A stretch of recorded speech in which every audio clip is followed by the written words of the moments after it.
Bonjour. Aujourd'hui, nous allons traiter un sujet un peu différent dans ce cours d'introduction à la science des matériaux, qui est les diagrammes de phase. Les diagrammes de phase sont fort utiles pour savoir finalement, à une température donnée, avec des compositions données en matériaux, quelles sont les phases, c'est-à-dire, on verra ce que c'est, on précisera encore un petit peu, même si on l'a vu dans le cours de structuration des matériaux, quelles phases sont présentes? Est-ce que c'est du liquide? Est-ce que c'est du solide? Si c'est du solide, quelles sont les phases solides en présence?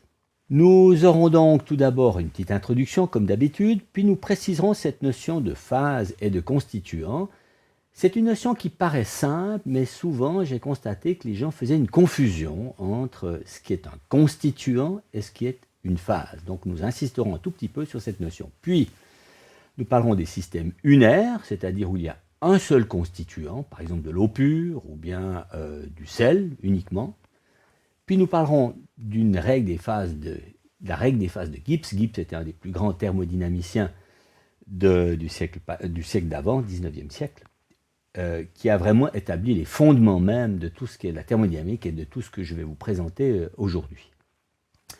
Puis nous aborderons les systèmes binaires, c'est-à-dire constitués de deux constituants, par exemple de l'eau et du sel, ou de l'eau et du sucre, ou on verra du nickel et du cuivre, etc.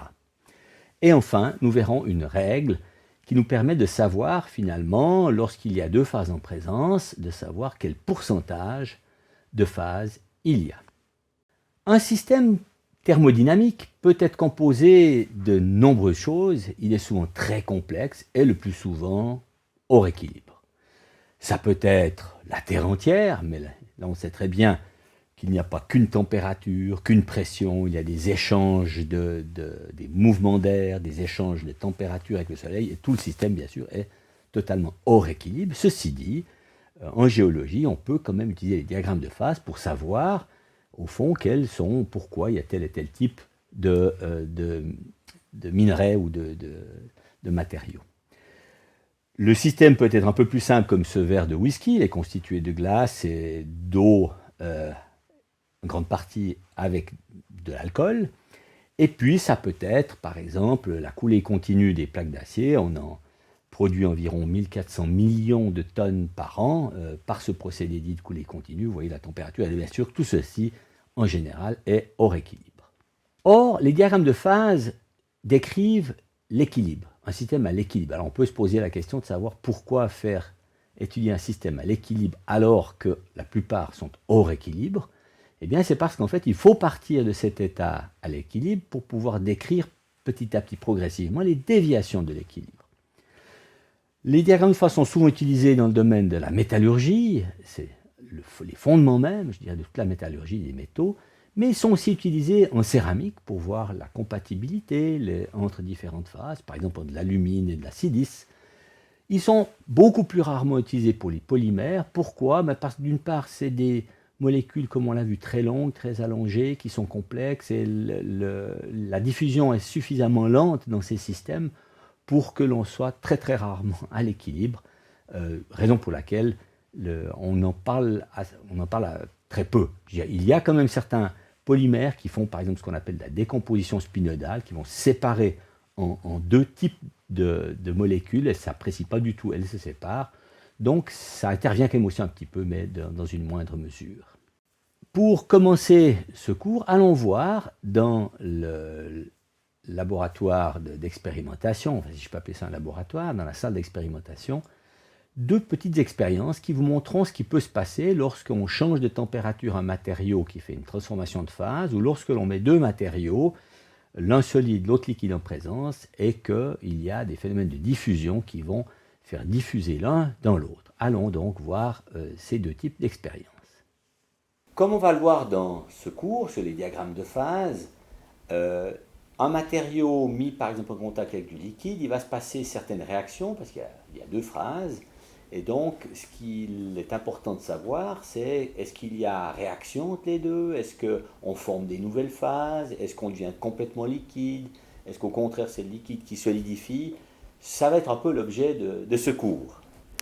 Oui, et pour ça, pour illustrer un peu ça, on va regarder ce qui se passe quand on met du gallium qui est liquide à température ambiante, en contact avec de l'aluminium. Plus précisément, en fait, c'est un alliage gallium-indium, mais le principe reste le même. C'est un métal liquide composé de deux éléments. On verra ce que c'est dans ce cours des constituants. Donc deux constituants qui font une seule phase liquide, avec ici des canettes boissons, mais qui on a enlevé toute la publicité. Enfin, tu as enlevé toute la publicité. Et comme on le sait, c'est quelque chose qui est facilement déformable. Voilà. Quand on veut l'acheter, on la déforme très facilement. C'est deux alliages d'aluminium différents. Le fût qui doit être déformé et la partie supérieure qui doit venir clamper et lâcher d'ailleurs au bon endroit. Je vais en mettre un peu sur la surface de l'aluminium. Voilà. Il faut probablement frotter un petit peu. D'ailleurs, ce qui est étonnant, moi je me rappelle très bien qu'un directeur de recherche de l'ancienne compagnie Péchinet disait que dans une canette d'aluminium, il y a plus de technologie que dans une aile d'avion. Et c'est vrai parce que c'est des cadences de production de telles canettes qui sont absolument diaboliques, c'est-à-dire plusieurs dizaines, lors d'une dizaine par seconde. C'est presque comme des mitraillettes. Donc là, je gratte un peu pour essayer d'enlever un peu l'oxyde pour faciliter le contact entre les deux. Voilà. Puis on va laisser ça. Alors on peut peut-être montrer à la caméra. Donc on voit, je crois, la goutte d'indium-gallium qui est au-dessus de l'aluminium et laissons gentiment opérer ça. On reviendra tout à l'heure. Donc voilà, après un petit peu moins d'une heure de réaction entre le gallium et l'aluminium, on va voir ce que ça donne. Et maintenant on peut regarder. Il est complètement détruit. Parce qu'en fait le gallium s'est infiltré au joint de grain et a diffusé. Il a fait ce qu'on appelle la liquation en anglais. La liquéfaction, on peut dire quasiment des joints de grain. Donc ce qui montre bien qu'il y a des interactions entre des éléments et qui est lié au diagramme de phase. Après cette introduction par une petite expérience, allons voir maintenant en théorie ce que sont les diagrammes de phase. En thermodynamique, vous l'avez certainement déjà vu dans votre cours de première année, il y a des variables dites extensives qui décrivent un système, c'est-à-dire des variables qui essentiellement peuvent s'ajouter. Donc par exemple, vous avez le volume occupé par de la glace, le volume occupé par de l'eau, par exemple. Ça peut être l'enthalpie en joules, l'enthalpie totale ou l'enthalpie d'un sous-système. Ça peut être le nombre de moles ou le nombre d'atomes d'une espèce chimique J. On verra tout à l'heure qu'on va noter que des majuscules les constituants et les espèces chimiques. Tout ceci sont des grandeurs qui en principe s'ajoutent. Par contre, il y a des variables intensives qui décrivent l'état du système, qui ne s'ajoutent pas, qui, par exemple, pour la pression, eh bien, il y aura une pression pour le système, car sinon, s'il y avait, par exemple, deux pressions différentes dans un système, on sait très bien que ça va créer des mouvements. La température, de la même manière, il y aura une température pour le système à l'équilibre, puisqu'il y avait des écarts de température, cela créerait, comme on l'a vu dans les cours précédents, de la diffusion thermique, donc des échanges de chaleur, donc le système ne serait pas à l'équilibre. Et puis on peut parfois passer de variables extensives à de variables intensives en prenant par exemple le nombre de moles dans, par exemple, du liquide, le nombre de moles de sucre dans du liquide. Eh bien si je divise par le nombre de moles total, ça me fait une composition molaire. Et donc là du coup, c'est une caractéristique de la phase, par exemple, de l'eau sucrée. Et donc nous préciserons ça tout à l'heure. Abordons donc maintenant ce que sont des phases et ce que sont des constituants. Alors, un constituant peut être, en sciences des matériaux, je précise, un atome quelconque du tableau périodique des éléments. Donc, c'est une centaine d'éléments qu'on pourra représenter directement par la lettre ou le diminutif qu'ils ont, par exemple H pour l'hydrogène, Lu pour le lutécium, Er pour l'herbium, Cl pour le chlore, etc. Donc ça peut être un atome du tableau périodique, ça peut être aussi une molécule, j'ai marqué stable, parce qu'en fait nous ne sommes pas à un cours de chimie où on va faire des réactions chimiques, mais on va voir plutôt par exemple qu'est-ce qui se passe lorsqu'on mélange de la silice, qui est SiO2, avec de l'alumine Al2O3. Et il n'y a pas de changement, l'oxygène est tellement bien lié à l'aluminium d'une part pour l'alumine, au silicium d'autre part pour la silice, qu'elles ne vont pas y avoir des dissociations. Par contre, les chimistes, on sait, ils vont peut-être prendre de l'hydrogène, de l'oxygène, et faire une belle explosion, une réaction pour faire de l'H2O.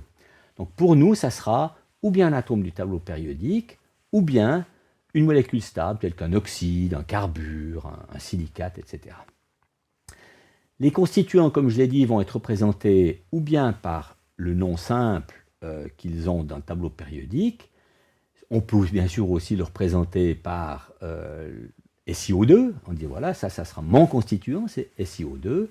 Mais le plus souvent dans les cours de thermodynamique et dans les livres de thermodynamique, vous verrez qu'ils sont représentés par des lettres majuscules, A, B, C, D, etc. pour dire l'élément A sera par exemple hydrogène ou bien SiO2.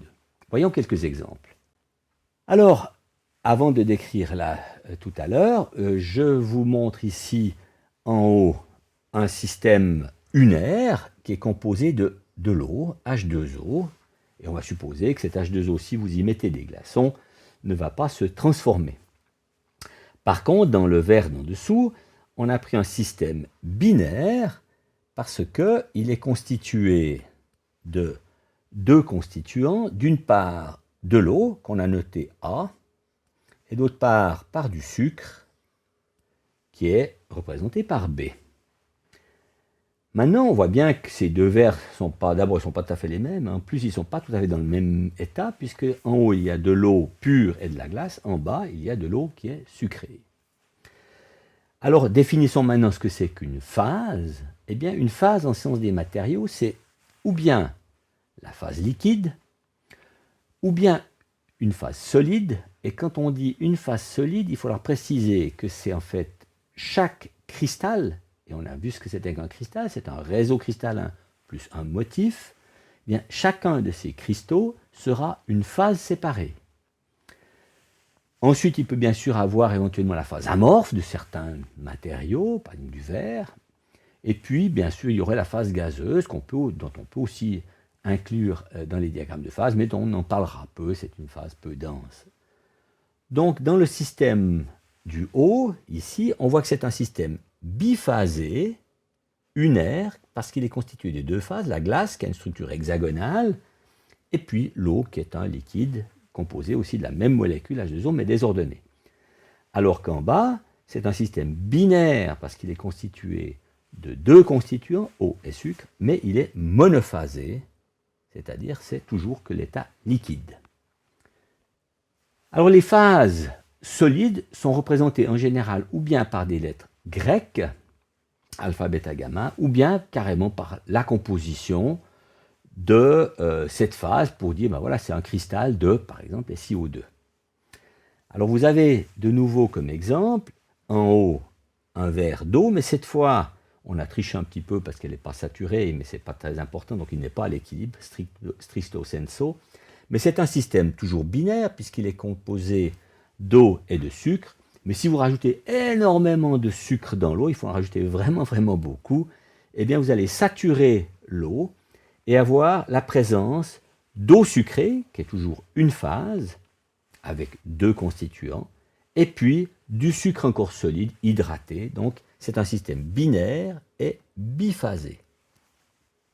Donc on a vu ce que c'était qu'un système unaire, un seul constituant, binaire, deux constituants, biphasé, deux phases, ça peut être dans un système unaire ou binaire, et puis bien sûr après on peut avoir des systèmes multiconstitués, multiphasés, etc. Dans l'exemple ci-dessous que j'ai repris d'un article de Léa Dayon que vous rencontrez souvent à la salle où on fait nos petites expériences, eh bien c'est un système binaire, AUIN, qui n'est pas à l'équilibre d'ailleurs, parce qu'on a fait un couple, elle a fait un couple de diffusion entre de l'or et de l'indium.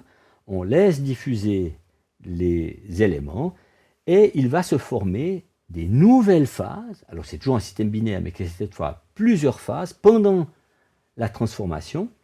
Et vous allez voir effectivement la dénomination, par exemple, AU7IN3 qui est ici, qui est la plus claire parce que c'est celle qui a le plus d'or par rapport à l'indium. Elle en a 7 plus 3, 10. Donc elle a 70% d'atomes d'or pour 30% d'atomes d'indium. Et comme on observe ici avec la microscopie électronique en électrons rétrodiffusés, c'est proportionnel au miroir atomique, donc plus il y a d'or, plus c'est clair. Ensuite, vous avez la phase psi, qui est une phase qui n'est pas tout à fait ce qu'on appelle stéchiométrique, on verra ce que ça veut dire tout à l'heure. Donc on la note cette fois par une lettre grecque, vous voyez qu'on peut passer d'un symbole à une lettre grecque. La phase suivante, un petit peu plus gris foncé encore, AUIN, c'est un atome d'or pour un atome d'indium, et chacune de ces structures cristallographiques est différente. On ne les a pas représentées ici, mais elles le sont. Ici, vous voyez peut-être difficilement, mais c'est AUIN2, qui devient de plus en plus riche en indium, puisqu'il y a 2 atomes d'indium pour 3, c'est-à-dire 66% molaire d'indium et 33% molaire d'or. Donc voilà un système, si on le laissait évoluer, ce système-là en bas, sur des très très longs temps, eh bien à la fin, nous aurions éventuellement plus qu'une phase ou 2 phases, comme on le verra tout à l'heure, grâce à la règle des phases de Gibbs. Donc voilà ce qui concerne les phases et les constituants. Pour chacune des phases qui seront présentes dans le système, il convient de définir ce qu'est une composition. Alors, à ne pas confondre avec une concentration. Une concentration, c'est par exemple le nombre de molécules ou de moles par mètre cube, ou le nombre de grammes d'une substance par mètre cube, alors qu'une composition, c'est une fraction de la même grandeur, que ça n'a pas d'unité, c'est pas par mètre cube, et on peut la définir ou bien en composition molaire, ou bien en composition massique. Ici, on a pris un système binaire, constitué de A et de B, comme tout à l'heure on avait pris l'eau et le sucre, et on va dire, pour caractériser par exemple si j'ai une seule phase, le liquide c'est de l'eau sucrée, eh bien j'appellerai composition molaire d'eau par exemple, qui est l'élément majoritaire, eh bien c'est le nombre de moles de A divisé par le nombre de moles total Na plus Nb, comme on l'a vu tout à l'heure. Puis bien sûr le nombre de moles de sucre, ici, l'élément B par exemple, eh bien ça sera Nb sur Na plus Nb. Donc évidemment vous avez comme corollaire que XA plus XB est égal à 1. Alors ça, en général, ces compositions molaires sont utilisées pour faire ce qu'on appelle la thermodynamique, c'est-à-dire des calculs d'existence et de pourcentage de phase. En général, quand vous préparez un alliage, vous ne calculez pas ça en termes de composition molaire, vous faites plutôt des compositions massiques, parce que vous allez dire, tiens, je prends 10 grammes de sucre si vous faites de la cuisine, et puis 90 grammes d'eau, et donc j'aurai, si je prends 10 grammes de sucre pour 90 grammes d'eau, j'aurai 10 grammes sur 100 grammes de sucre dans l'eau sucrée, qui fera 10%. Alors bien sûr, on définit de la même manière la composition massique par la masse d'eau, dans l'exemple qui était tout à l'heure, sur la masse totale, Ma plus Mb, et puis la composition de sucre massique, eh bien, ça sera la masse de sucre divisée par la masse totale, et bien sûr, là aussi, nous avons que Ca plus Cb est égal à 1 pour un système binaire, c'est-à-dire composé de 2 constituants.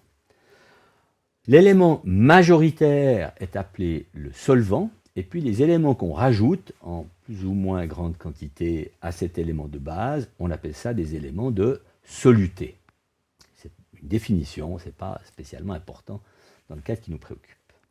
Connaissant les masses molaires des éléments Ma et Mb, qui sont donnés par le tableau périodique, il est évidemment assez facile de passer des compositions molaires à des compositions massiques et vice-versa. Alors, faisons par exemple, pour calculer des compositions massiques, si je veux calculer la composition massique de l'élément A, bien, on sait que c'est la masse que j'ai mis de A par rapport à la masse totale du système, c'est-à-dire la masse de A plus la masse de B. Or, la masse de A, eh bien, c'est le nombre de moles que j'ai mis de A fois la masse molaire de A divisé par le nombre de moles de A fois la masse molaire de A plus le nombre molaire de B fois la masse molaire de B. Il suffit maintenant de diviser par Na plus Nb pour faire apparaître au numérateur Na sur Na plus sur Nb, c'est donc XA, donc XA Ma, et puis, comme on l'a divisé en haut et en bas par Na plus Nb, vous aurez XA Ma plus XB, pardon, je tire là, MB. Puis comme on sait que MB, comme on sait que XB, excusez-moi, c'est 1 moins XA,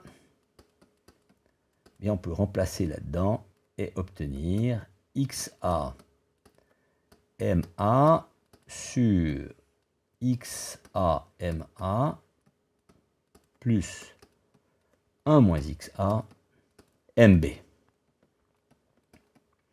Et donc, si on vous donne la composition molaire XA, ben vous connaissez la composition molaire en B, connaissant les masses molaires MA et MB, vous pouvez trouver la composition massique. Et vous pouvez faire le même exercice pour faire l'inverse, passer de composition massique en composition molaire. Un système unaire est donc composé d'un élément pur, c'est-à-dire, c'est rarement pur, il y a toujours des états de pureté, on le précise souvent en disant c'est des systèmes par exemple à 4,9 de pureté. Quand vous achetez par exemple des métaux, vous allez lire c'est 4,9 pureté, ça veut dire que c'est 99,99% cet élément que vous avez acheté. Mais il reste quand même un tout petit pourcentage d'éléments additionnés. Mais là, on va considérer un cas théorique, c'est un système absolument pur. Alors, voyons un cas que vous connaissez bien, c'est l'eau. Alors, voilà le diagramme de phase de l'élément, du constituant eau. Alors, vous avez, donc je vais peut-être le noter ici, c'est donc H2O, c'est le constituant, on a dit c'était A. Vous avez les variables. En principe, dans un système qui est pur, vous n'avez pas tellement de choix que de dire j'ai la pression et la température. Ce sont a priori mes deux variables que je peux faire varier, ou bien en pressant sur le matériau, ou bien en le chauffant. Donc le diagramme de phase de l'eau va se présenter sous forme en deux dimensions, de la pression sur l'axe vertical, remarquez que c'est une échelle logarithmique, et puis de la température sur l'axe horizontal. Qu'est-ce qu'on observe sur ce diagramme? Eh bien, prenons la phase liquide en rose. Eh bien, là, vous n'avez que du liquide. En imaginant que vous avez mis dans un récipient et que vous fermez de manière hermétique pour ne pas avoir d'air, parce que si vous avez de l'air en contact avec l'eau, vous n'êtes déjà plus dans un système pur, puisqu'il y a au-dessus de l'air qui est essentiellement de l'azote et de l'oxygène. Vous prenez donc de l'eau que vous mettez dans un récipient et vous le fermez hermétiquement pour plus qu'il y ait d'air. C'est-à-dire que vous appuyez le couvercle directement sur l'eau. Eh bien, dans ce système, vous avez possibilité de faire 2 degrés de liberté. C'est-à-dire que vous pouvez, bien sûr, chauffer.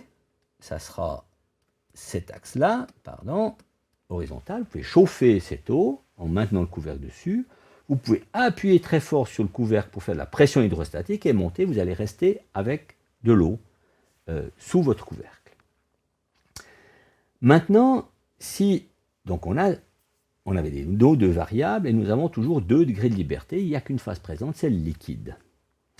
Si maintenant vous prenez cette phase liquide et que vous espacez le couvercle, vous laissez du vide, eh bien le système va, la nature a horreur du vide, elle va mettre un petit peu de vapeur, d'eau, pour remplir l'espace qui est vide et se mettre sur cette droite ici, qui est dessinée en rouge, qui est ce qu'on appelle la courbe de pression de vapeur de l'eau, et qui, donc, pour chaque pression que vous appliquez, il y a une température. Donc, si après avoir fait cette expérience, vous mettez le couvercle, vous espacez, et que vous êtes à 40 degrés, vous imposez d'être à 40 degrés, vous savez que la pression au-dessus de l'eau du gaz, elle sera donnée par cette valeur-là.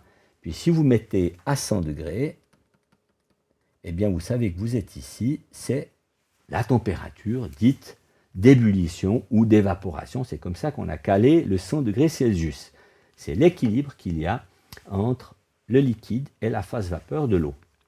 Mais si vous êtes au sommet du mont Everest, où il y a environ 1/3 de la pression de celle du niveau de la mer, vous êtes environ donc à peu près ici, eh bien vous avez de l'eau qui va bouillir autour de 80 degrés. Donc on voit déjà que si on a un équilibre entre la phase liquide et la phase gazeuse de l'eau qu'on appelle la vapeur, eh bien, on n'a plus qu'un seul degré de liberté, c'est-à-dire que si vous fixez la pression, vous connaissez la température, si vous fixez la température, vous connaissez la pression. Alors, ce genre de diagramme est utilisé, par exemple, pour faire de la lyophilisation du café. On va pomper pour tirer l'eau, descendre cette courbe, parce qu'évidemment, on va refroidir en même temps, tout en enlevant l'eau. C'est un procédé. Bien sûr que la même chose a lieu pour l'équilibre entre de la glace et du liquide, de l'eau. On sait que à pression atmosphérique, c'est-à-dire 10 puissance 5 pascal, eh bien, ça définit le 0 degré Celsius conventionnel. Donc la gamme 0 à 100 degrés est définie par, d'une part, le point d'équilibre glace-liquide à pression, condition normale, et puis le point d'ébullition permet de définir le 100 degrés. Très bien.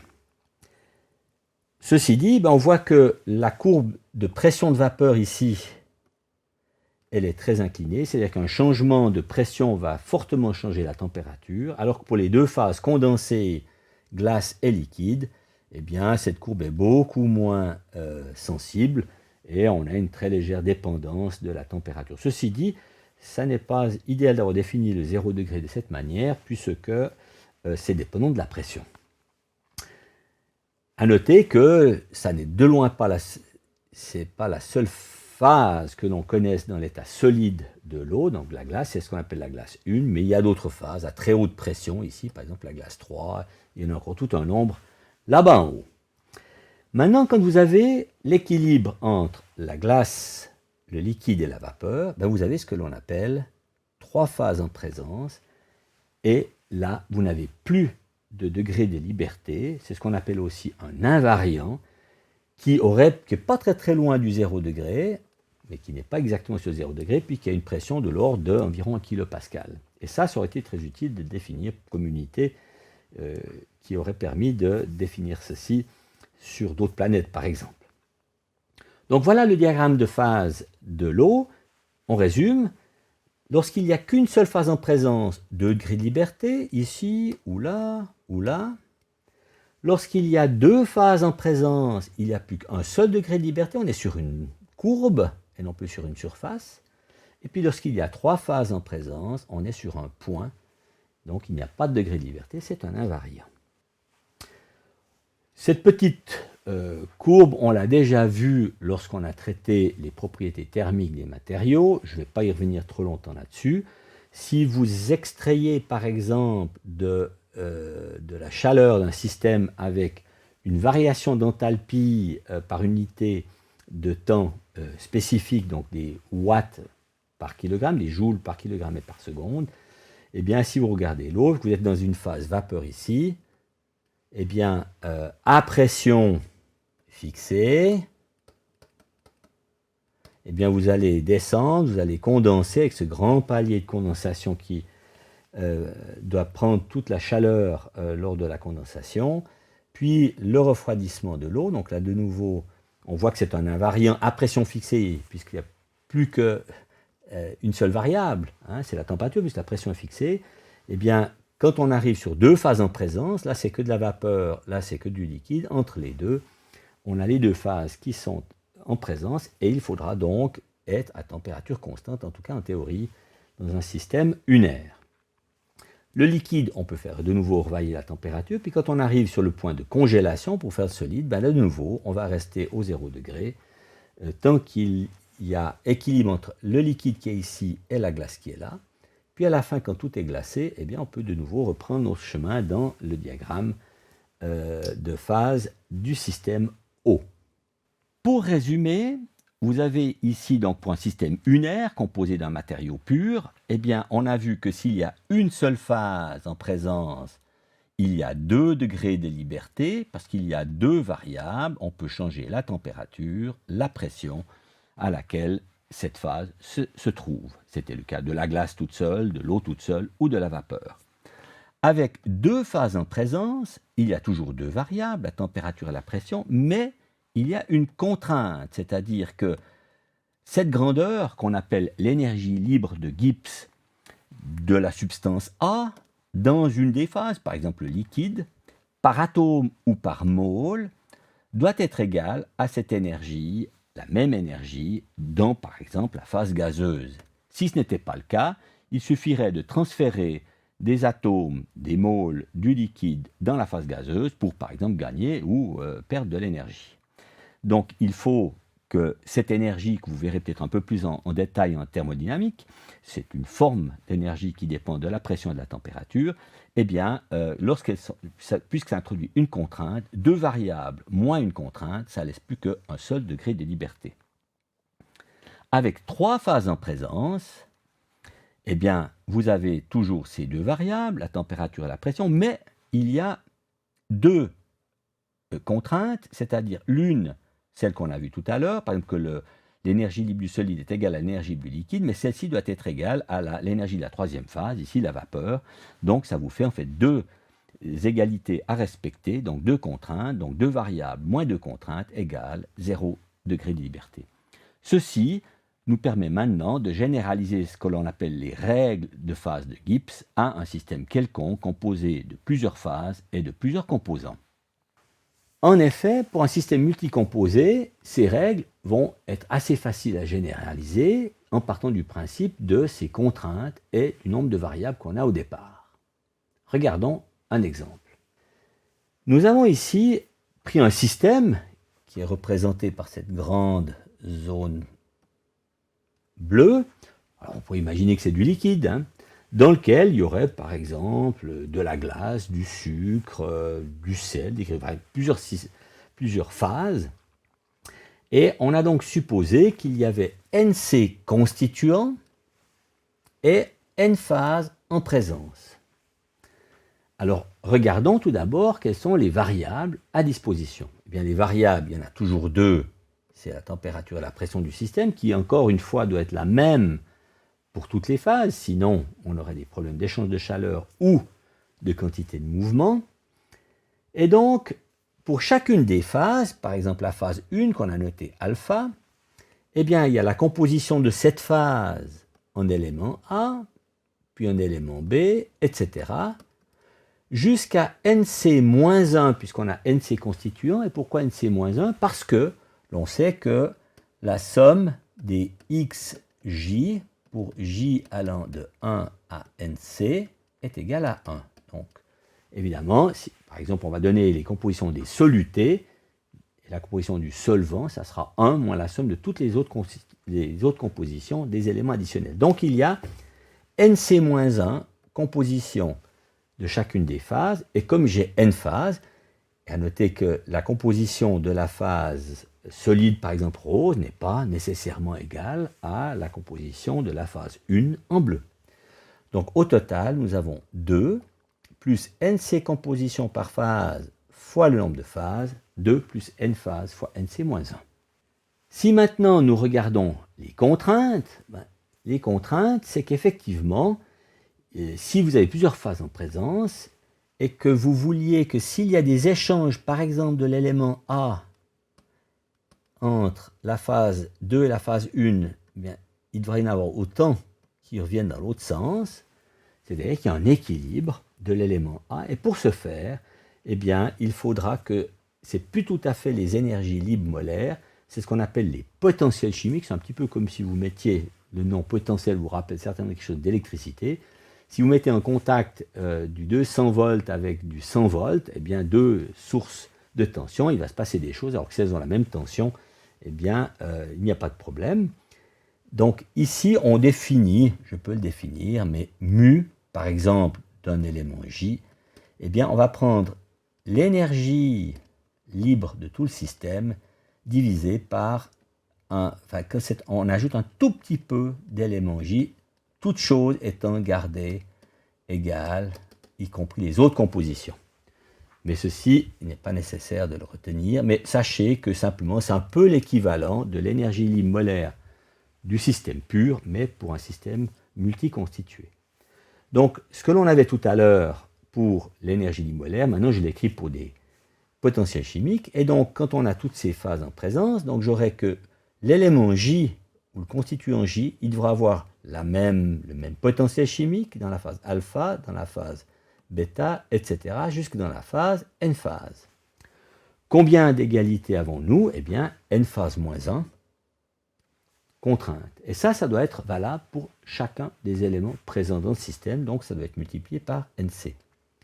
Donc, nombre de contraintes est donné par n phase moins 1, égalité des potentiels chimiques de toutes les phases pour chacun des constituants A, B, C, D, etc. Si l'on résume, eh bien, nous avons maintenant le nombre de degrés de liberté du système, ça va être le nombre de variables a priori, c'est-à-dire, on avait vu, température, pression, plus autant de phases à chacune des compositions NC-1, mais j'enlève les contraintes, NC fois N phase moins 1, on voit que NC fois N phase s'en va,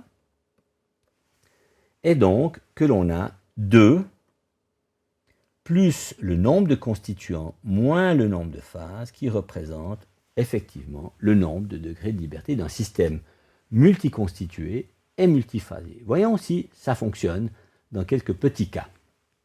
Quelques exemples. Pour un système toujours avec 2 constituants, ce qu'on avait vu tout à l'heure.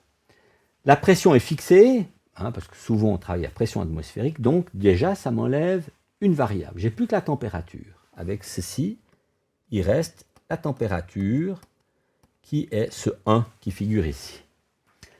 Si j'ai 2 constituants et une seule phase, eh bien j'ai NC égale 2, N phase égale 1, donc je fais 1 plus NC, c'est-à-dire 1 plus 2, 3, moins une phase. J'ai donc 2 degrés de liberté.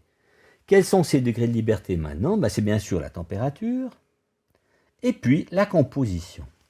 Si vous prenez de l'eau et que vous rajoutez du sucre dedans, vous pouvez faire de l'eau plus ou moins sucrée, mais c'est toujours de l'eau. C'est toujours qu'une seule phase avec plus ou moins de sucre. La même chose pour de l'alcool. Si vous prenez du vin à 12% d'alcool, alors là c'est des pourcentages volumiques, mais enfin c'est pas très très loin de pourcentage molaire. Donc si vous avez du vin à 12%, c'est toujours du vin, mais qui aura 12% d'alcool par rapport à 88% de liquide. Bon, il y a bien sûr beaucoup d'autres constituants.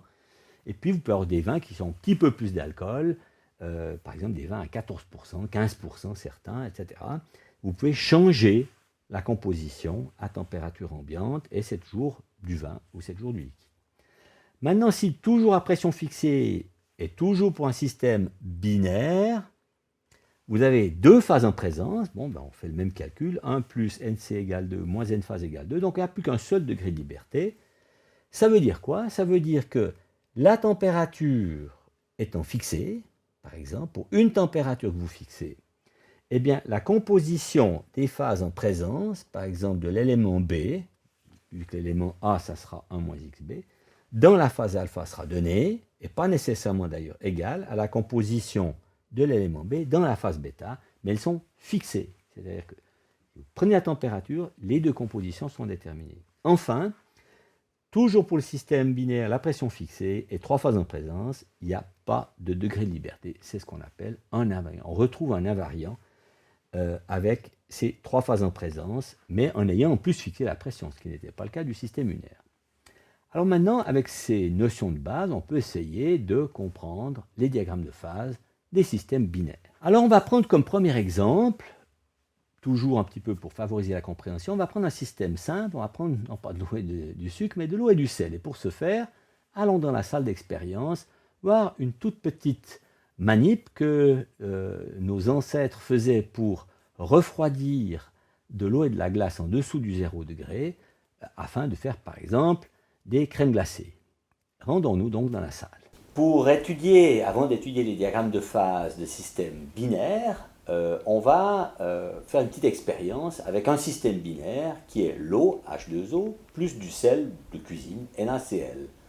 Et cette expérience que tu vas nous proposer, Léa, tu peux peut-être nous la décrire. Alors, pour cette expérience, on a ici une enceinte qui est plus ou moins diabétique.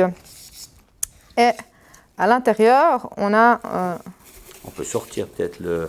On va sortir ça. Voilà. On a de l'eau solide, c'est-à-dire de la glace, qui est mélangée avec de l'eau liquide dans des proportions telles qu'on est à l'équilibre quand on a un mélange des deux. Donc ça veut dire qu'on est à 0 degré. Ce qu'on peut vérifier grâce au thermocouple. Et quand bien même on a mis le sel qui est lui aussi à 0 degré, donc on va le refaire tomber là-dedans, voilà, il communique ces deux systèmes de manière thermique, ils échangent de la chaleur pour être toujours à 0 degré, parce que s'il y avait un qui est plus chaud que l'autre, il donnerait de la quantité de chaleur à l'autre système. Donc les deux sont équilibrés d'un point de vue thermique, mais pas d'un point de vue chimique, puisqu'ils sont séparés par une petite feuille de polyéthylène qui empêche de passer de l'eau dans le sel ou du sel dans l'eau. Alors maintenant, qu'est-ce qu'on va faire? Alors, on va laisser le sel se mélanger à l'eau. Voilà. Simplement, donc je vais couper sans couper le thermocoupe si possible. Ouais. Voilà. Le sachet pour libérer le sel. Voilà. Que l'on mélange, voilà. On va refermer tout ça. Plonge, on remet. Et voilà. Et donc là. Et on agite. Là maintenant, le sel va pouvoir interagir avec l'eau. Donc là, en fait, comme le sel est très peu soluble dans la glace, on se retrouve avec un mélange de glace et d'eau salée. Et comme on est dans un système binaire, maintenant, l'invariant s'est transformé en un système un système monovariant, c'est-à-dire qu'on peut avoir la température qui la température voilà, qui va dépendre de la quantité de sel du coup qu'on a rajouté à notre glace. Et donc on est en train de refondre, comme on le verra tout à l'heure dans le cours, comme la pente qui décrit le point de début de solidification en fonction de la composition de sel est une fonction descendante de la température. On va partir de 0 degré et au fur et à mesure qu'on rajoute du sel, on doit descendre puisqu'on va fondre un tout petit peu de la glace. Donc voilà, on est à moins 5 degrés. On est déjà à moins 5 degrés. Donc effectivement, c'est un système binaire. Il n'est plus invariant quand il y a deux phases, glace et eau, mais quand il y a glace et eau salée, parce que la glace n'accepte pas tellement de sel, eh bien on a un système qui est monovariant, qui permet de descendre la température au fur et à mesure qu'on dissout. Et là on voit qu'on est déjà à moins 5, et il faudra le laisser s'équilibrer très lentement. Oui, il a l'air de plutôt changer. Hein. Il change, moins 5, 6, moins 5, 7, ça dépend aussi où on mesure, mais théoriquement c'est un processus assez lent, passé par diffusion et par refusion. Et on comprend bien du coup l'intérêt de mettre du sel sur la route en hiver, car ça permet de faire fondre la glace à des températures en fait biphasée, absolument. Donc on va retourner en salle de cours pour maintenant voir un petit peu la théorie qui est derrière ces diagrammes de phase binaires. Vous avez vu ce qui s'est passé en salle d'expérience lorsqu'on a rajouté du sel qui était à 0 degré mais isolé dans un sac plastique dans un mélange d'eau et de glace qui était aussi à 0 degré. Ce qui s'est passé, c'est qu'au départ, on avait un système isolé composé ici à 0 degré. Vous avez sur cet axe la température à 0 degré d'un système eau plus glace. La glace est représentée ici sur cette ligne verticale qui est là. Et puis si on passe le 0 degré, on a de l'eau, c'est ce qu'on avait vu tout à l'heure. Alors, pour comprendre ça, on va utiliser maintenant ce que c'est qu'un diagramme de phase. Qu'est-ce que c'est qu'un diagramme de phase? Eh bien, c'est une surface, en l'occurrence. Ici, nous avons fixé la pression à la pression atmosphérique. Donc, on a pu enlever la variable du système lunaire, donc il ne reste plus que la température. Mais on a une nouvelle variable qui apparaît, qui est la quantité de sel qu'on a injecté dans le système. Ici, alors ça peut être massique, ça peut être molaire, ça peut être 10%, 20%, 30%. On n'a fait qu'une partie. Tout à l'autre extrémité, à 100%, ça serait que du sel. Donc au départ, je le répète, le système était composé de l'eau plus la glace à 0 degré sans sel, et puis sur l'autre axe, on avait du sel à 0 degré qui ne communiquait pas. Donc c'était deux sous-systèmes séparés. Maintenant, lorsqu'on les met en communication, c'est-à-dire qu'on a versé le sel, et bien on a vu que la température baissait. Pourquoi ? Eh bien, c'est parce que dans ce diagramme de phase, on va voir qu'il y a, comme pour le diagramme lunaire, dans cette variable maintenant qui sont température, proportion de sel, eh bien, il y a de nouveau des surfaces qui sont constituées d'une seule phase. Par exemple, ici, le liquide. Donc, on s'aperçoit déjà que le liquide, lorsqu'il a du sel dedans, par exemple 20% de sel, eh bien, ce liquide ne va pas geler à 0 degré, mais il va commencer à geler sur cette ligne qui sépare le domaine liquide d'un autre domaine composé de deux phases, la glace plus du liquide. Ce liquide, bien sûr, est salé. Par contre, la glace, n'acceptant pas le sel, eh bien, sa composition va toujours être donnée par cette ligne verticale. Ça serait normalement une surface, mais qui est réduite en fait à une ligne plaquée sur l'axe pur eau. Donc, quand je me place à, par exemple, moins 10 degrés, eh bien, je peux lire, si je sais que le système était à moins 10 degrés, avec toujours de la glace et du liquide salé, peu importe où je me trouve là-dedans, mais je sais que la composition de la glace sera 0 proportion de sel, et que l'eau salée eh bien, devra avoir cette composition pour que l'on soit à l'équilibre. Donc si à moins 10 degrés, vous n'avez qu'un système pur, eh bien, vous avez forcément de la glace à moins 10 degrés. Si maintenant j'augmente le sel, vous commencez à faire un petit peu d'eau avec de la glace. Lorsque vous passez ici, vous avez quasiment plus que du liquide salé. Là, vous avez du liquide salé. Si vous rajoutez encore du sel, eh bien là, vous commencez à avoir un système composé de liquide et de sel. Si maintenant vous prenez un liquide qui serait salé et que vous le descendez en température, eh bien, si vous allez trop bas, non seulement vous allez commencer à faire de la glace, mais vous pourriez aussi tellement être froid qu'en fait vous allez faire de la glace et du sel. Vous avez ici passé d'un système d'une phase liquide à une phase glace plus liquide salé, et quand vous franchissez cette ligne, vous tombez dans un système glace non salé, puisque sa composition est toujours donnée ici, plus sel. Donc cette ligne ici, on appelle cela un invariant. C'est-à-dire que sur cette ligne, si je me place juste sur cette ligne, c'est un peu comme si je me place au 0 degré pour un système d'eau pure. À 0 degré, vous ne pouvez pas savoir si vous êtes ou bien de la glace ou bien de l'eau. Vous pourriez avoir toutes les situations possibles, ou bien que de la glace à 0 ou que de l'eau à 0 degré. Le bilan entre les deux, c'est qu'effectivement, il faudra savoir quelle énergie on apporte au système pour, par exemple, faire fondre de la glace, mais le système va rester à 0 degré.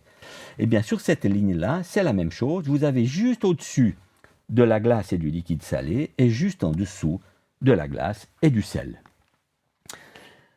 C'est ce qu'on appelle un invariant. Alors maintenant, voyons comment est-ce qu'on pourrait résoudre le petit problème de tout à l'heure.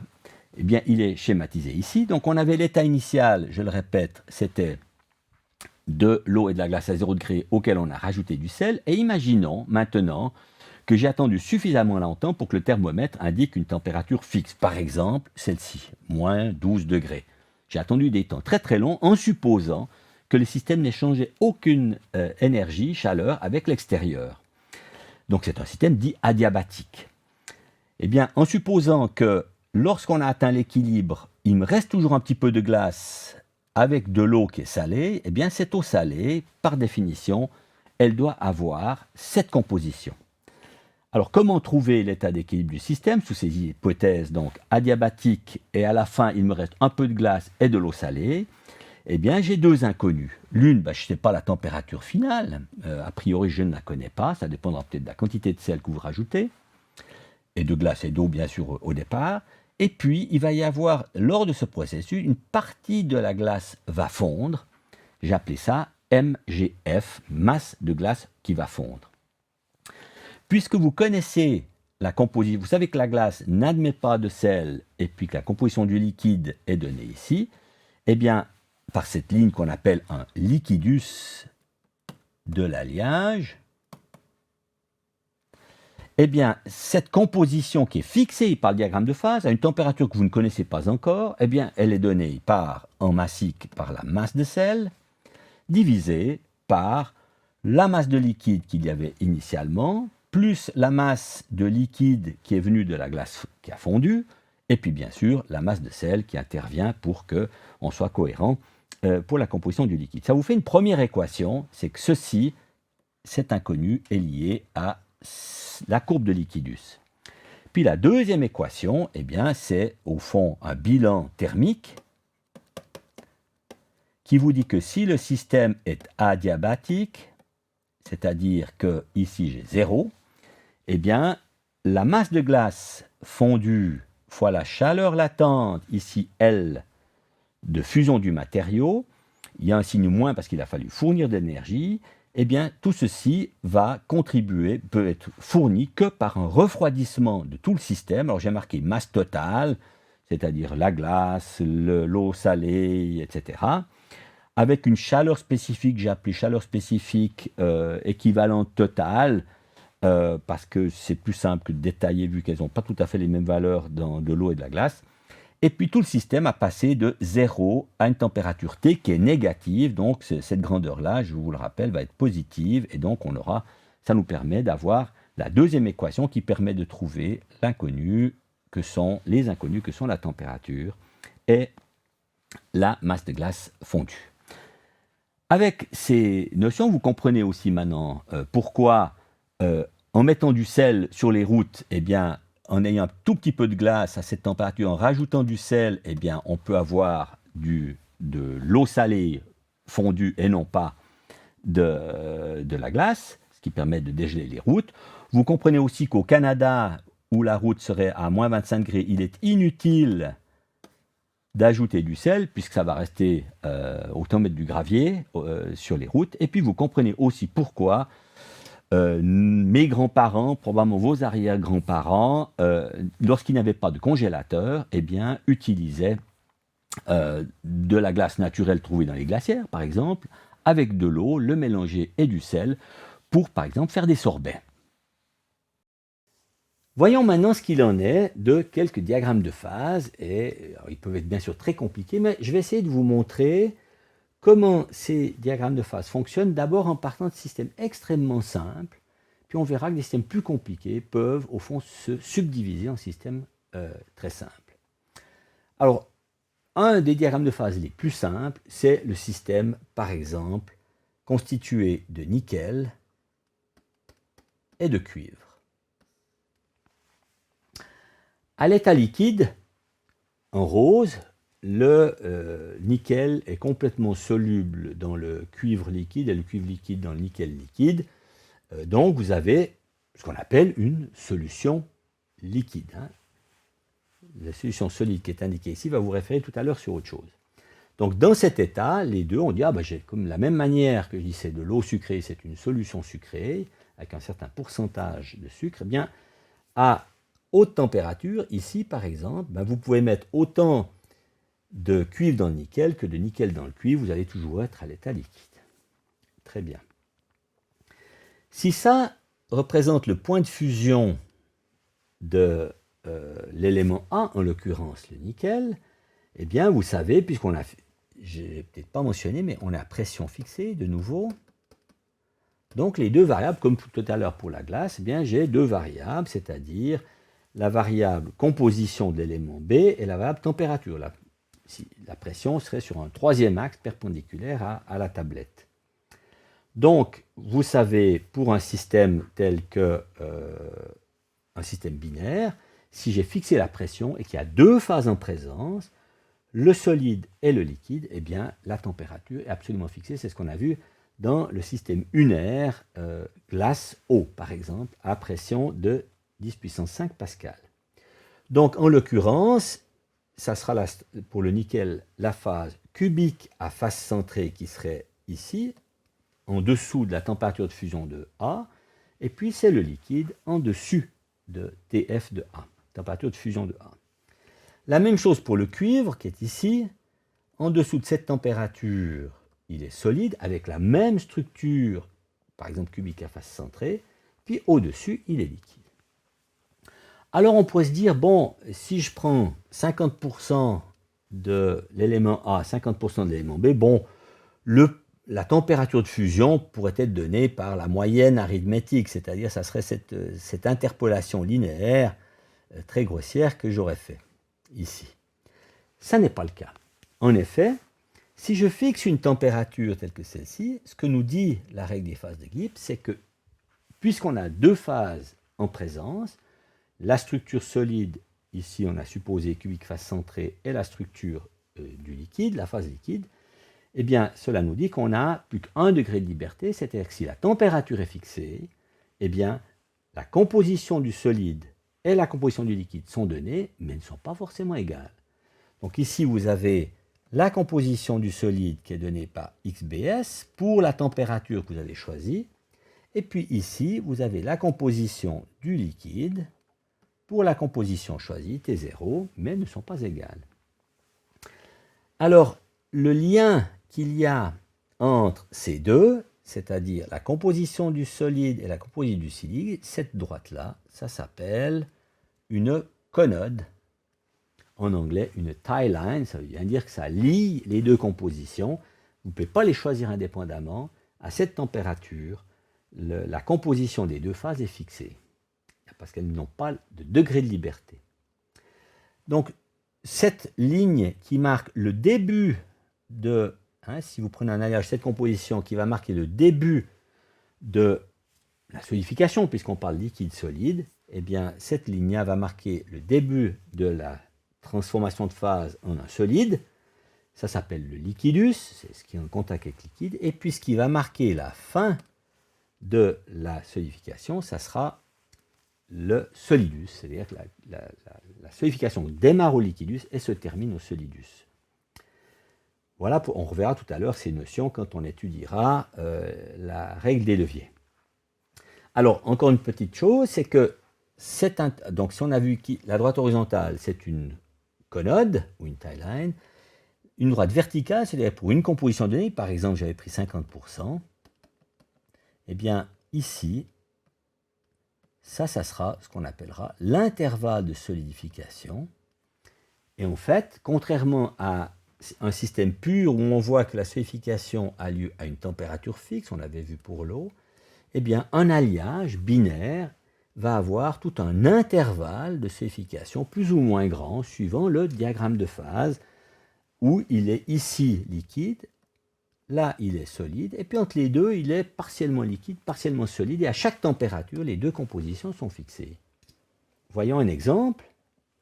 Bien voilà, le diagramme du système, le diagramme de phase du système cuivre-nickel, placé dans les axes un peu différemment, qui a été redessiné d'après le logiciel FactSage.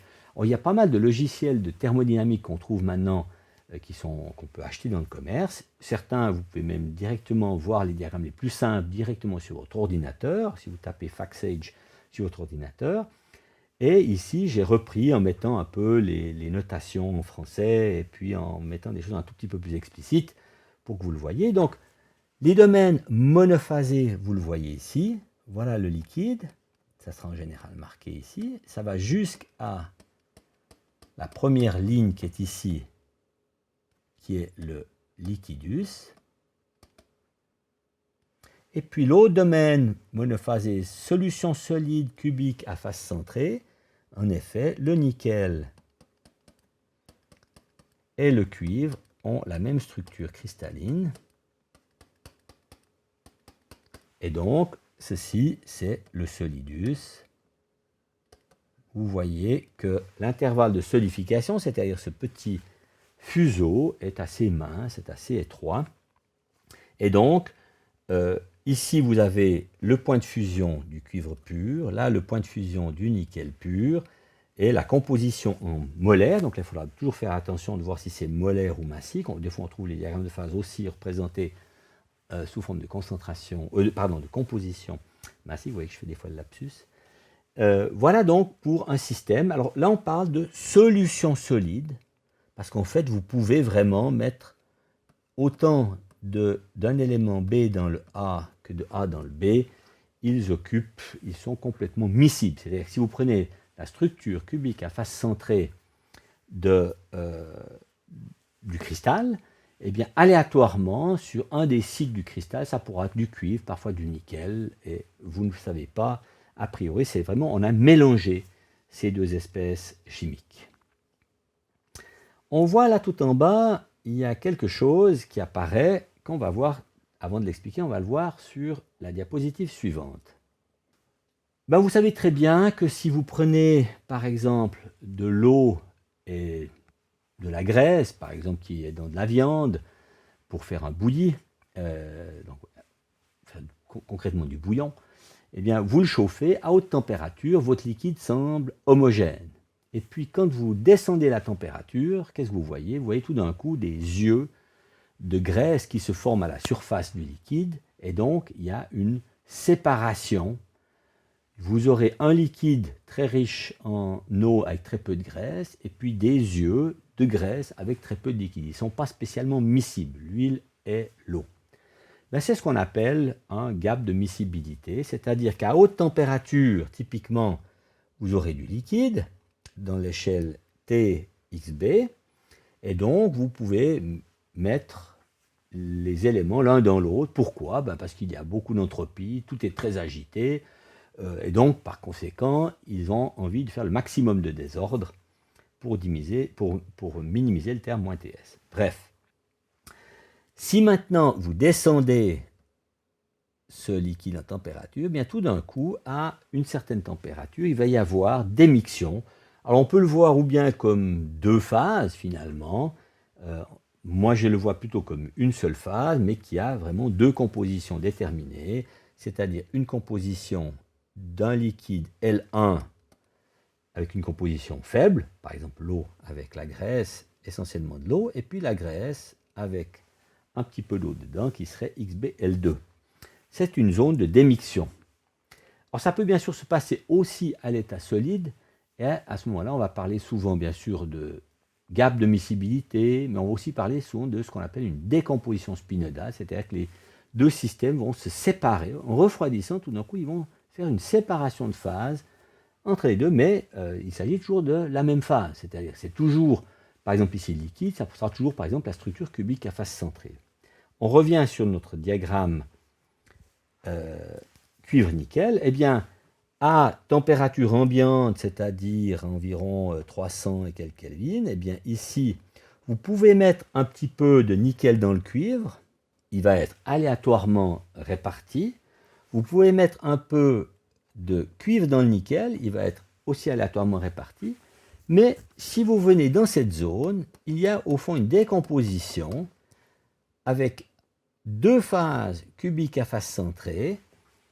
C'est donc toujours la même phase, hein, mais l'une pauvre en nickel, l'autre pauvre en cuivre, et c'est donc une zone de décomposition. Alors, pour ce système, c'est à assez basse température, ce n'est pas évident de la voir, puisque la diffusion sera très très faible, et ça n'est pas forcément dit que vous allez l'observer, mais en principe, il va y avoir d'émiction, c'est-à-dire faire un cristal CFC riche en cuivre et un cristal CFC riche en nickel, avec toujours les compositions données par les extrémités de la conode qui est ici, que je trace à travers. Passons à des systèmes un petit peu plus compliqués, qui sont toujours binaires, hein. Il y a toujours deux éléments, deux constituants, A et B. Ici, vous avez l'élément pur A, ici l'élément pur B, avec la composition molaire en B.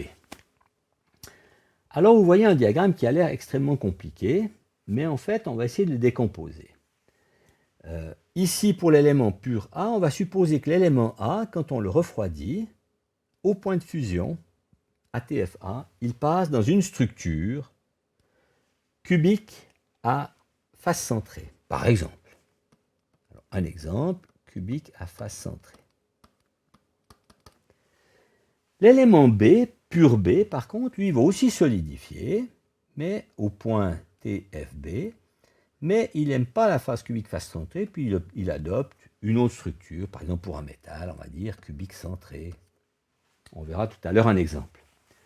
Donc, l'élément pur A solidifie dans une phase, l'élément pur B, en principe, normalement sous des conditions d'équilibre, il solidifie pur B. Or, on voit ici, bien sûr, trois zones monophasées, la phase alpha, la phase bêta en jaune et la phase liquide. Et puis, entre ces zones monophasées, on voit des zones rayées bleu et rouge, c'est liquide plus alpha, rouge et jaune, liquide plus bêta, et puis ici, bleu et jaune, ce qui fait presque du vert, alpha plus bêta. Donc, chaque zone monophasée est séparée d'une zone biphasée. Là, on parle d'un alliage de type eutectique, qui en fait veut dire fond facilement. Pourquoi? Bien parce qu'en fait, si vous prenez un alliage qui a cette composition particulière, ici,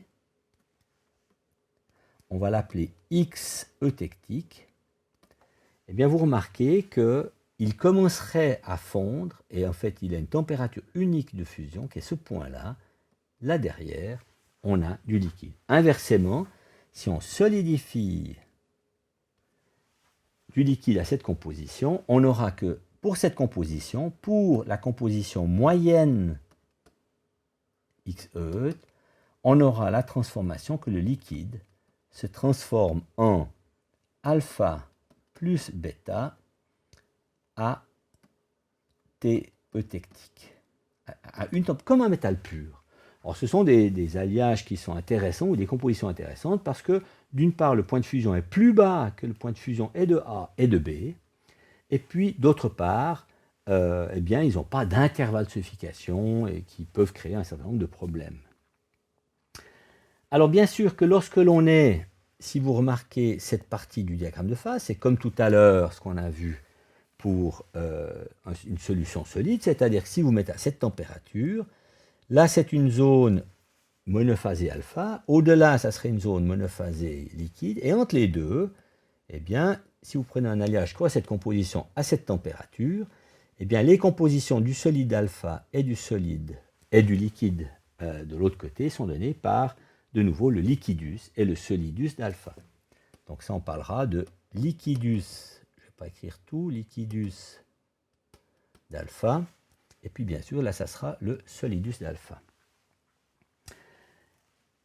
Remarquez qu'à cette température, c'est la valeur maximum que vous pouvez mettre d'élément B dans la phase alpha avant que ne se forme ou bien du liquide au-dessus ou bien de la phase bêta au-dessus. Donc, cette valeur-là, on parlera de limite de solubilité. C'est un petit peu comme quand vous mettez du sucre ou du sel dans de l'eau. Vous pouvez ajouter du sel dans de l'eau, ça reste toujours de l'eau salée. Puis si vous mettez vraiment trop de sel, tout d'un coup, vous allez précipiter une autre phase qui sera du sel en plus de l'eau salée. Là, c'est la même chose. Vous pouvez rajouter l'élément B, ça reste la phase alpha, mais si vous êtes dépassé cette valeur, légèrement au-dessus, vous allez rentrer dans un domaine biphasé, liquide plus alpha. Légèrement en dessous, vous allez rencontrer alpha plus bêta. Donc vous allez avoir une autre phase, ou bien du liquide, ou bien du bêta. Donc on parle de limite de solubilité.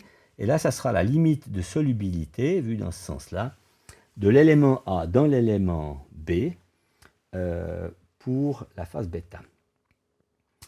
À remarquer que des fois, on ne va pas noter la phase directement par lettre grecque, mais ici, toute cette zone jaune, par exemple, imaginons que B, c'était, je ne sais pas, du silicium. Eh bien, parfois, les gens vont dire, ben tiens, ici, on va le mettre comme ceci. Silicium entre parenthèses, ça veut dire que c'est la structure du silicium, mais qu'il n'est pas pur. Les parenthèses vont dire qu'il n'est pas pur, dans le sens où vous pouvez avoir un petit peu d'élément A dans cette structure. Alors pourquoi, au fond, ce diagramme se présente sous forme d'un peu d'oreille? En fait, on peut le voir sous la forme suivante. Imaginons que la phase bêta ne puisse pas se former. Donc, j'enlève bêta. Eh bien, ici, vous auriez en fait le point de fusion de l'élément B s'il pouvait cristalliser dans la phase alpha. Alors, souvent, il ne va pas du tout aimer. Ça ne sera pas du tout la phase qu'il formerait. Mais les calculs de diagramme de phase maintenant, à l'heure actuelle, permettent de prédire si on enlève la formation de bêta. Donc vous voyez que on retrouve un diagramme tout à fait standard que l'on avait vu pour la solution solide. Vous auriez le liquide plus alpha, et là il n'y aurait que de l'alpha en dessous. Et vous oubliez bêta, donc vous oubliez cette zone aussi striée, alpha plus bêta. Donc, en regardant liquide et alpha, on aurait au fond simplement de nouveau un diagramme au fuseau avec le liquidus ici de alpha et ici le solidus d'alpha. En trétillé, c'est ce qu'on appelle la partie métastable du diagramme de phase qui normalement ne se forme pas. Normalement, je dis bien. Maintenant, si vous prenez l'autre cas, si je considère le liquide est bêta, dans ce cas-là, la phase alpha n'existe pas, et ceci serait le point de fusion de l'élément A s'il pouvait solidifier dans la phase bêta, ce qu'il ne fait pas en principe, parce qu'il est bien en dessous, on va former d'abord la phase alpha. Mais là, de nouveau, vous auriez ici liquide plus bêta, et ici dessous, vous auriez la phase bêta étendue. Puis si maintenant je prenais uniquement alpha et bêta, eh bien, en oubliant le liquide, elle aurait cette allure-là. Ici, vous auriez un tout petit peu, comme ce qu'on a vu pour le nickel et le cuivre, vous auriez ici les deux phases qui sont finalement, sans qu'il y ait du liquide, une espèce de zone de démixion entre alpha et bêta. Ce qui veut dire que ce type de diagramme, c'est typiquement pour des espèces chimiques qui ne s'apprécient pas beaucoup, c'est-à-dire qu'ils ont plutôt tendance à ne pas vouloir être ensemble et qui vont donc, en principe, baisser le point de fusion parce que ça sera plus facile de les séparer vu qu'ils ne s'aiment pas beaucoup. Donc, au fond, le diagramme de phase eutectique n'est rien d'autre que la réunion de ce que l'on a vu tout à l'heure, c'est-à-dire deux diagrammes liquide alpha, liquide bêta qui s'intersectent et une zone ici où les deux phases solides sont en présence. Voyons un exemple. Eh bien, voilà, si ici on prend l'aluminium et le silicium, c'est un alliage très important qu'on utilise beaucoup en fonderie pour des pièces moulées, par exemple pour des jantes de voiture en aluminium, des jantes légères. Eh bien, l'aluminium-silicium a un diagramme de phase typiquement eutectique. De nouveau, les zones monophasées, le liquide à haute température qui va jusque ici. La phase, vous voyez, aluminium, c'est qui est cubique phase centrée, elle est là. Mais elle est mise en parenthèse parce qu'on peut mettre un petit peu de silicium dans l'aluminium jusqu'à une limite de solubilité donnée par ce tout petit segment qui serait là.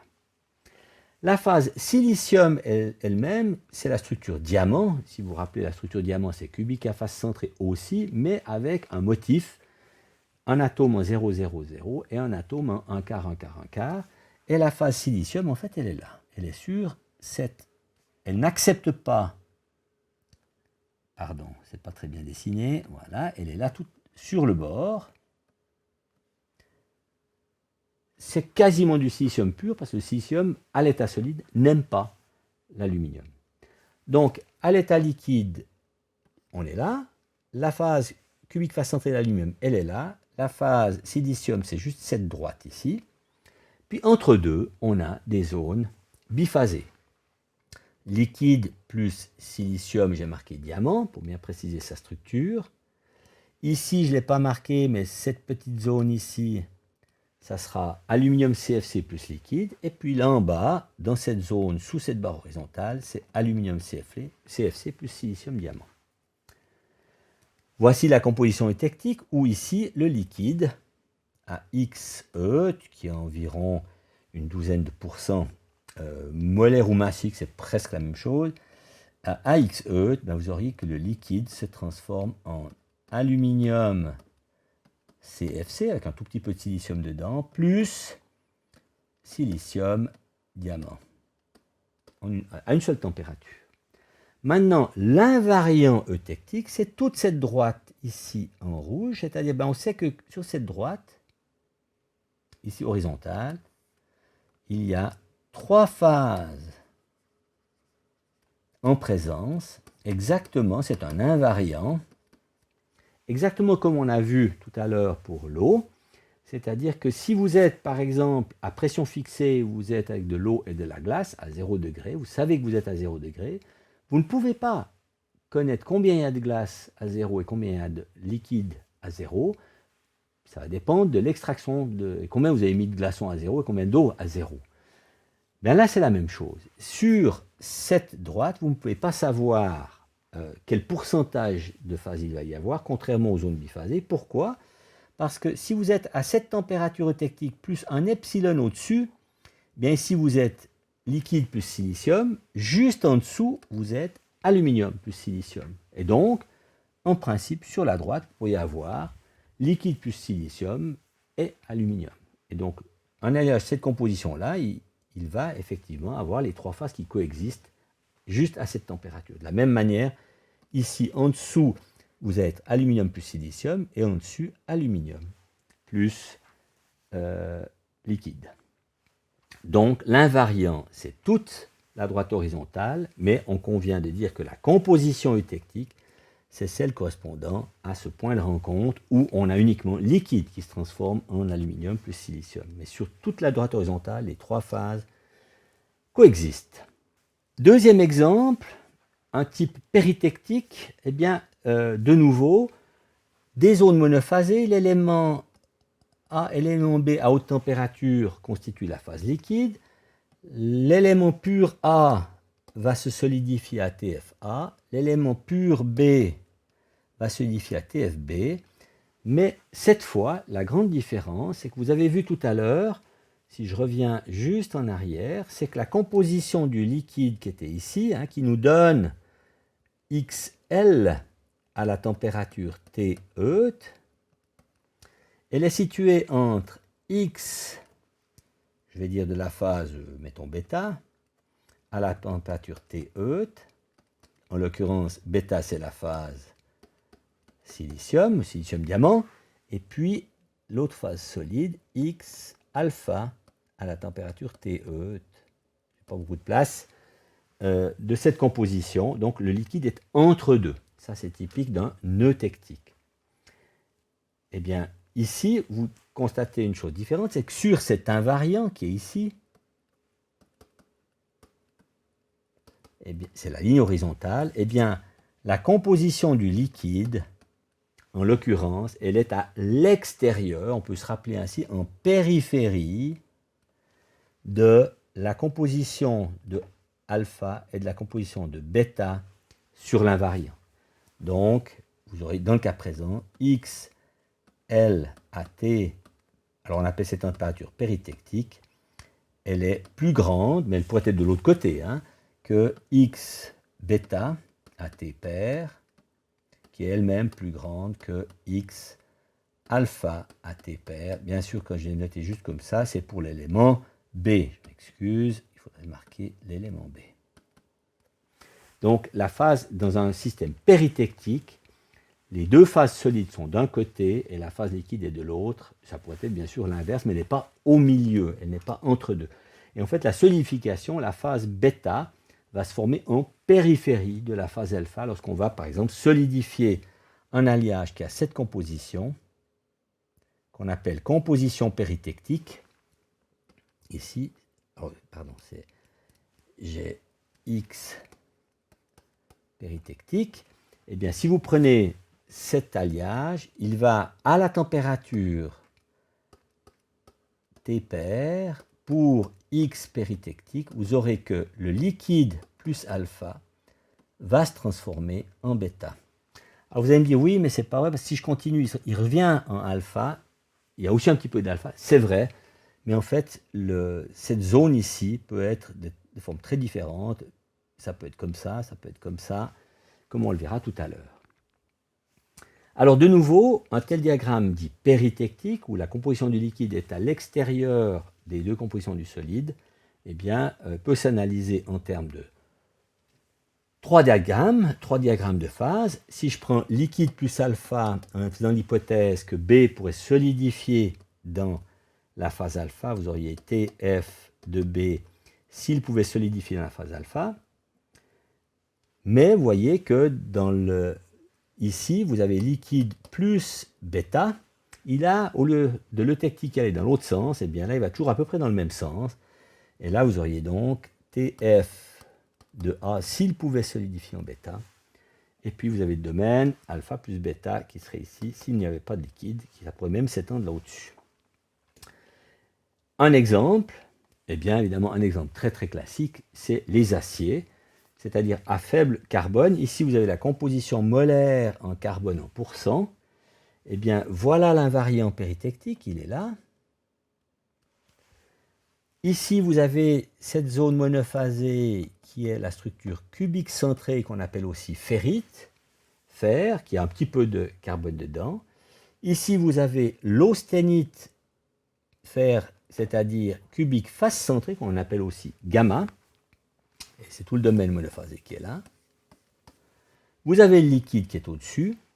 Et ça, c'est l'invariant péritectique. Donc, typiquement, ici, vous auriez à cette composition péritectique, indiquée sur le diagramme, liquide plus delta se transforme en gamma.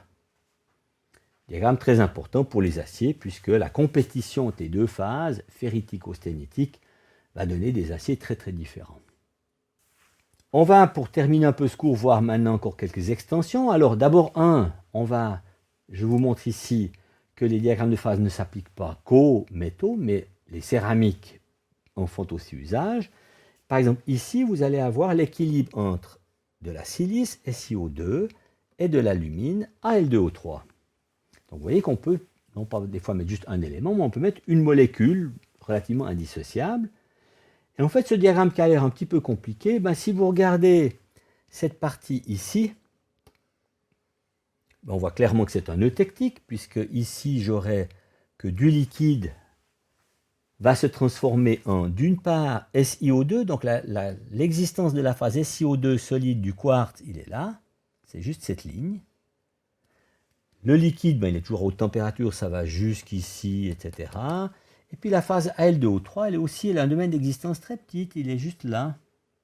C'est aussi une ligne, comme on avait vu pour la glace qui n'acceptait pas le sel. Al2O3, à l'état solide, n'accepte pas le SiO2, mais à l'état liquide, on peut les mélanger. Donc, du côté du quartz, de la silice, on a un diagramme eutectique. Donc ici, je reviens, j'aurai liquide se transformera en SiO2, mais non pas plus Al2O3, mais une nouvelle phase qui est ce qu'on appelle de la mullite, qui est constituée d'environ 3 molécules d'Al2O3 et 2 molécules de SiO2.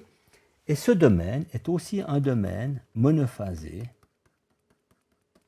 Et donc, à cet invariant eutectique, les 3 compositions en alumine, Al2O3, sont données par, pour la silice, c'est 0, pour le liquide, c'est cette valeur, et pour la mullite, c'est celle-ci. Puis de l'autre côté, vous avez un autre diagramme eutectique où sur cet invariant qui est plus élevé en température, la composition du liquide, elle est là.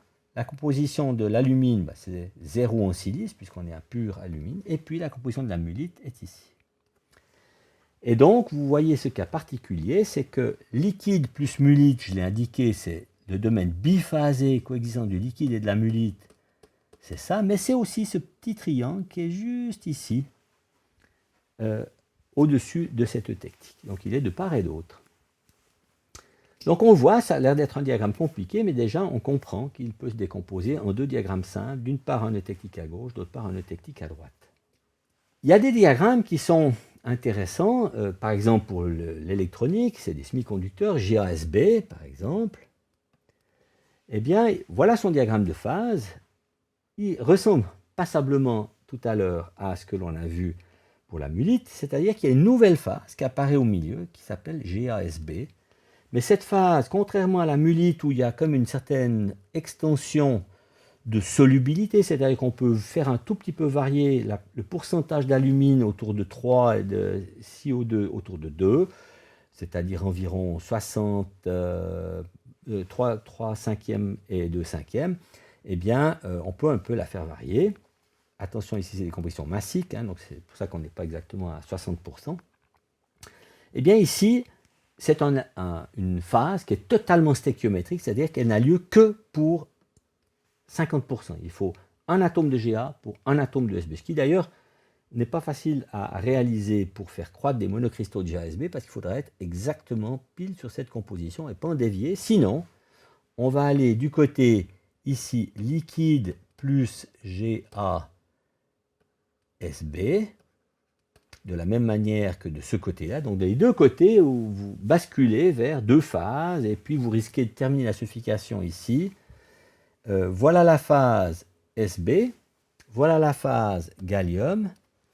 Et donc ces phases stéchiométriques pour celle-ci ou pures pour celle-ci et celle-ci, c'est-à-dire qui n'acceptent pas, le domaine d'existence dans le diagramme température-composition est réduit à une droite verticale. Les invariants, ici on voit tout de suite que c'est un invariant eutectique, puisque ici on a dit que ça sera liquide qui se transformerait en GaSb plus Sb. Il est de part et d'autre de ces deux, la conode. Sur la conode, le liquide est au milieu des 2 compositions solides. Celui-ci, a priori, vous ne pouvez pas le savoir. C'est aussi un invariant, mais en fait, il n'est pas possible de le représenter, le dessinateur n'a pas pu le représenter, et ce diagramme de phase aussi original que j'ai repris de FactSage aussi, on ne peut pas le représenter. Il faut faire un zoom. Si on fait un zoom de cette région, eh bien, comme les gens l'ont mesuré, ils ont vu que le point de fusion, hein, vous voyez ici c'est 2 degrés, alors qu'ici on est à 200 degrés. Ici sur l'échelle 2 degrés, vous êtes environ 0,4 degrés, le point de fusion du gallium, il est environ 0,4 degrés au-dessus de l'invariant, et donc vous savez qu'il se termine plutôt comme ça, donc c'est plutôt un eutectique. Si la température de fusion du gallium avait été au-dessous, eh bien ça aurait été en fait un péritectique. Et donc on voit que ce n'est pas tout à fait simple de dire ça, il faut faire attention, des fois c'est dans l'épaisseur du trait de crayon que se cachent les détails. Maintenant, pour terminer, lorsque on a vu ces deux invariants, eutectique où le liquide est hanté de composition solide et péritectique lorsque la composition du liquide est en dehors de la tie-line des deux solides, eh bien si maintenant on remplace la phase liquide par une autre phase solide, eh bien avec la même forme de diagramme de phase, au lieu de parler d'eutectique, on parlera d'eutectoïde, au lieu de péritectique, on parlera de péritectoïde. Alors, voyons un exemple qui est le cas de l'acier de nouveau. Voilà le diagramme de phase du système fer-carbone, avec donc fer ici, et puis la composition massique de carbone qui va sur la droite. Tout de suite ici, vous remarquez les domaines monophasés, la phase cubique centrée de la ferrite, la phase cubique face centrée de l'austénite, la phase cubique centrée de nouveau de la ferrite qui réapparaît à basse température à cause des interactions magnétiques qu'il y a dans le système, et enfin la zone monophasée aussi liquide qui est là. La phase Fe3C, qu'on appelle cémentite, c'est un carbure de fer, elle est beaucoup plus loin puisque c'est 3 atomes de fer pour un atome de carbone, c'est donc des compositions massiques relativement élevées qui n'apparaissent pas là-dedans. À noter que ce diagramme est un diagramme déjà en fait métastable, parce que normalement le diagramme le plus stable à haute température c'est le fer avec le graphite, le carbone pur, mais dans la plupart des conditions industrielles, vous allez souvent former la phase cémentite. Donc pour ne pas compliquer les choses, j'ai pris la phase Fe3C. Donc ici, vous voyez tout de suite un exemple d'invariant péritectique. Il y a du liquide au-dessus, on l'avait vu tout à l'heure, liquide plus delta qui se transforme en gamma. Ici, un invariant eutectique, liquide qui se transforme en gamma plus Fe3C. Et puis ici, un eutectoïde, c'est tout l'invariant eutectoïde ici, puisque c'est gamma qui se transforme en alpha plus Fe3C. Donc la phase mère, c'était une phase solide qui se situe entre les deux autres phases, donc on parle d'eutectoïde.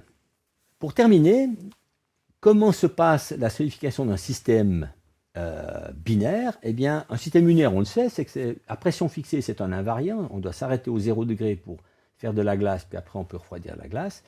Mais pour un système binaire, eh bien, c'est un tout petit peu plus compliqué, et je vous le montre sur la diapositive suivante. Si l'on travaille avec des compositions molaires, comme c'est le cas ici avec la lettre X, eh bien, j'ai pris un diagramme relativement simple, où il y aura juste au-dessus la phase liquide, en dessous la phase solide, et ici la zone en grisé qui est la phase liquide plus solide. Je prends une composition nominale de l'alliage XB0, donc composition d'éléments B de l'alliage. Bien, ce que vous dit le diagramme de phase, c'est qu'au point 1, tout est liquide, c'est ce cas ici. Et donc, si vous êtes en composition molaire, vous obtiendrez les fractions molaires de phase aussi, c'est-à-dire qu'ici, la fraction molaire vaudra 1. De même manière, si vous êtes dans le domaine monophasé au point 4, à cette température-là, pour cet alliage, eh bien, vous n'aurez qu'une seule phase de fraction molaire de solide égale à 1. Mais maintenant, dans le domaine biphasé, ben, vous savez que le liquide devra avoir cette composition et le solide devra avoir cette valeur-là. Donc, mais bien sûr qu'au total, vous savez que vous conservez la quantité totale d'éléments B dans le système. Rien ne se perd, rien ne se crée, tout se transforme, comme disait Lavoisier. Donc, faisons un tout petit bilan. Donc, pour le point 2, à température donnée, donc température, j'ai choisi T0 arbitraire, eh bien, qu'est-ce que vous allez avoir? Vous allez avoir une fraction molaire de solide et une fraction molaire de liquide. Donc, cette fraction molaire de solide, elle a une composition donnée par l'extrémité de la taille line, c'est-à-dire XBS. Et donc, ça sera le nombre de moles de B qu'il y a, si j'ai pris une mole totale pour le système, le nombre de moles de B qu'il y a dans la phase solide. Puis vous aurez bien sûr que la fraction molaire de liquide, c'est-à-dire la zone en rouge, fois la composition donnée par la taille line de XB du liquide, eh bien tout ceci devra bien sûr vous donner la composition nominale. Alors on a pu le faire bien sûr en nombre de moles, mais vous divisez, si on prend une mole, vous arrivez très vite à faire ce petit calcul. Or, bien sûr que la fraction molaire de solide plus la fraction molaire, remarquez bien que je fais un qui et non pas un x, est égal à 1.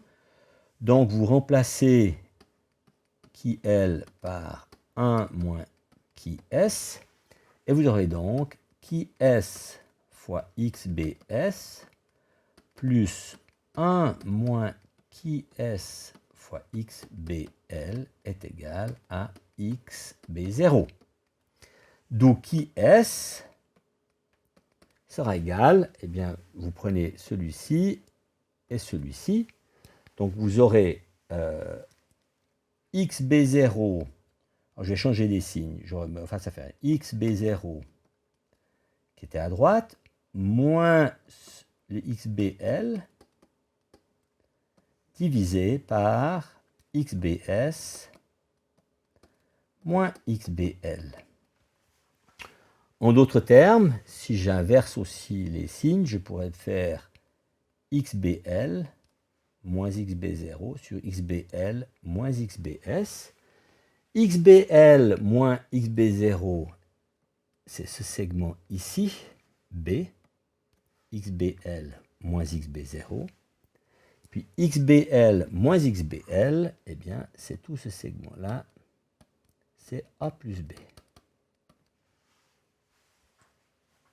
Donc un simple bilan de conservation des espèces chimiques, ou B ou A, c'est égal, et de dire que bien sûr la somme des fractions molaires de phase doit être égale à 1, nous permet d'établir ce qu'on appelle la règle des leviers, qui est résumée ici, à savoir que la fraction molaire de la phase S est donnée par le rapport des segments B sur A plus B, c'est-à-dire le segment opposé à la phase considérée, c'est ici le solide, c'est le segment opposé sur la conode divisé par tout ce segment. Et effectivement, le moyen de s'en rappeler, c'est qu'ici, vous n'avez pas de solide, donc le segment B vaut 0. Ici, tout est solide, au solidus, et le segment A est égal à 0, donc B sur B, ça fait 1. Donc, ici, 0% de solide, là, 100% de solide. Quand les deux bouts de conode sont égales, c'est 50% de solide, mais dans d'autres proportions, en fait, les gens, souvent, on voit dans la littérature, font des interpolations comme ceci, sur l'axe des températures. C'est faux, il faut chaque fois prendre à l'équilibre, c'est par ce segment, sur ce segment, pour trouver la fraction de phase ici. Résumons ce cours qui était un petit peu long, mais qui introduit des nouvelles notions. Les diagrammes de phase permettent de déterminer les phases qui vont être présentes à l'équilibre, encore une fois, je le répète, pour des conditions données, notamment la température, la pression, la composition nominale de l'alliage que vous avez donné au départ. La règle des phases de Gibbs, elle, nous permet de déterminer le nombre de degrés de liberté en fonction du nombre de phases présentes. Pour un système binaire, c'est-à-dire deux constituants, on a défini ce que c'était, à pression fixée, il n'y a plus que la température, et pour trois phases à l'équilibre, on a vu que c'était un invariant. C'est-à-dire que s'il y a par exemple la phase alpha, la phase bêta et la phase liquide, ça ne peut se passer qu'à une température donnée, donc c'est une droite horizontale, et les trois compositions des trois phases, alpha, bêta, liquide, par exemple, ou alpha, bêta, gamma, seront absolument fixées par les points sur cette conode. Les diagrammes de phase complexes, on a vu, ils peuvent se décomposer en des sous-systèmes, si on veut bien. Les domaines monophasés d'un système binaire sont séparés toujours par des régions biphasé, c'est-à-dire quand vous passez, par exemple, du liquide, vous passez le liquidus, vous arrivez à 2 phases, vous passez cette fois le solidus, vous revenez à une phase. Donc, ou bien on rajoute une phase, ou bien on en enlève une. Sur les invariants, c'est un peu particulier, c'est comme si on avait passé 2 fois la ligne. Par exemple, vous êtes au-dessus de l'invariant, il y a liquide plus alpha, vous êtes sur la ligne et vous passez dessous, donc vous allez enlever le liquide et rajouter le bêta juste en dessous. La composition de chacune des phases se lit sur la conode, et puis on a vu, pour terminer, que la règle des leviers permet de déterminer dans un domaine biphasé, mais ça sera aussi valable pour des systèmes multiconstitués et multiphasés, la règle des leviers peut être étendue assez facilement, elle permet de déterminer les fractions de phase. En général, on travaillera plutôt avec les fractions massiques, parce qu'on dira, tiens, moi j'ai quel pourcentage massique de phase que des fractions molaires, auquel cas il faudra d'abord convertir les compositions molaires en compositions massiques, et puis, avec les compositions massiques, faire la règle des leviers avec des fractions de masse de chacune des phases. La prochaine fois, nous aborderons le sujet extrêmement complexe, mais nous en verrons juste une petite partie pour vous donner l'envie d'aller peut-être un peu plus dans ce domaine, des transformations de phase, à savoir comment, quand on passe, par exemple dans cet intervalle, dans ce domaine biphasé liquide plus alpha, comment vraiment concrètement le système se solidifie. On verra que ça donne naissance à des morphologies extrêmement intéressantes qu'on appelle des dendrites. Puis lorsqu'on passe à un point eutectique, on verra par exemple qu'il y a 2 phases qui croissent de manière simultanée, coopérative, en échangeant des éléments de soluté. Et tout ceci, ça sera donc le sujet de notre prochain cours.